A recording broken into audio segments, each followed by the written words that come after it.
ஆண்டவரும் இரட்சகருமான இயேசு கிறிஸ்துவின் ஈடு இணையற்ற நாமத்தில் அன்றன்றுள்ளப்பம் வாசகர்களுக்கு எங்கள் அன்பின் வாழ்த்துக்கள். 2025 ஆண்டு ஜூலை மாதம் 23ஆம் தேதி புதன்கிழமைக்குரிய தின தியானம். இன்றைய தலைப்பு நாடுங்கள். 1 கொரிந்தியர் 14:1 சொல்லுகிறது, அன்பை நாடுங்கள், ஞான வரங்களையும் விரும்புங்கள், விசேஷமாய் தீர்க்கதரிசன வரத்தை விரும்புங்கள். நாம் எவைகளை நாட வேண்டும், எவைகளை விரும்ப வேண்டும், எவைகளை வாஞ்சிக்க வேண்டும் என்பதை குறித்து அப்போஸ்தலனாகிய பவுல் இந்த பகுதியிலே எழுதுகிறார். ஒரு கடைக்கு சேலை வாங்க வரும் பெண்மணியின் முன் கடைக்காரன் நூற்றுக்கணக்கான சேலைகளை எடுத்து போடுகிறான்.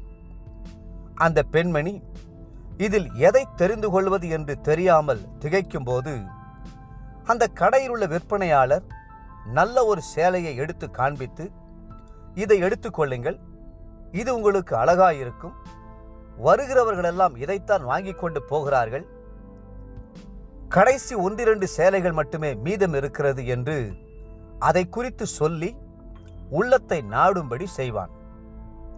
அதுபோலவே அப்போஸ்தலனாகிய பவுல் கிறிஸ்து அருளிய பலவிதமான ஆசீர்வாதங்களையும் ஆவியின் வரங்களையும் ஆவியின் கனிகளையும் காண்பித்துவிட்டு முடிவிலே அன்பை நாடுங்கள், ஞான வரங்களையும் விரும்புங்கள் என்று அன்போடு நமக்கு ஆலோசனை கூறுகிறார். அப்படியே அவர் 1 கொரிந்தியர் 12ஆம் அதிகாரத்தை முடிக்கும் போதும் முக்கியமான வரங்களை நாடுங்கள், இன்னும் அதிக மேன்மையான வழியும் உங்களுக்கு காண்பிக்கிறேன் என்று சொல்லுகிறதை சிந்தித்து பாருங்கள். 1 கொரிந்தியர் 12:31.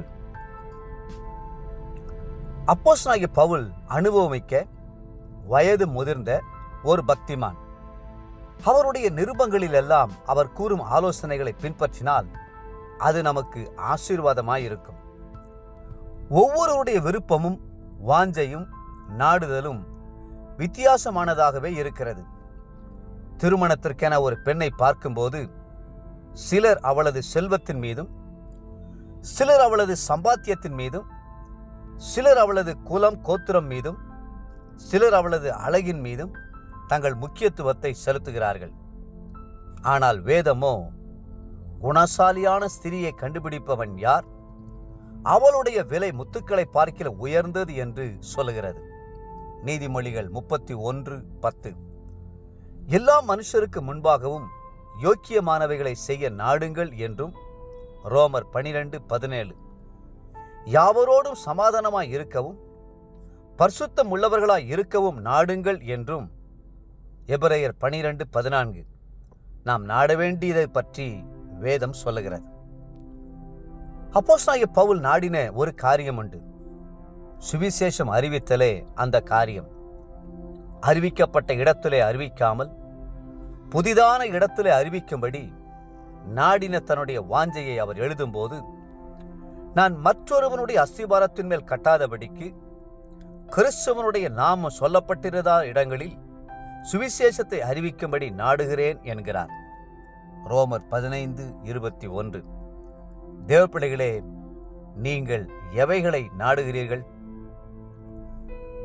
இன்றைய நினைவிற்கு கொலோசியர் 3ஆம் அதிகாரம் 1-2 வசனங்கள். நீங்கள் கிறிஸ்துவுடனே கூட எழுந்ததுண்டானால் கிறிஸ்து தேவனுடைய வலது பாரிசத்தில் வீற்றிருக்கும் இடத்திலுள்ள மேலானவைகளை தேடுங்கள், பூமியில் உள்ளவைகளை அல்ல, மேலானவைகளையே நாடுங்கள்.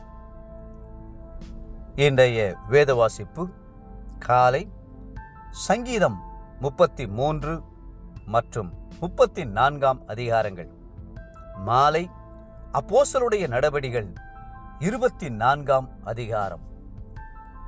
அன்புக்குரிய அன்றன்றுள்ளப்பம் வாசகர்களே, மீண்டும் உங்களை வாழ்த்துகிறோம்.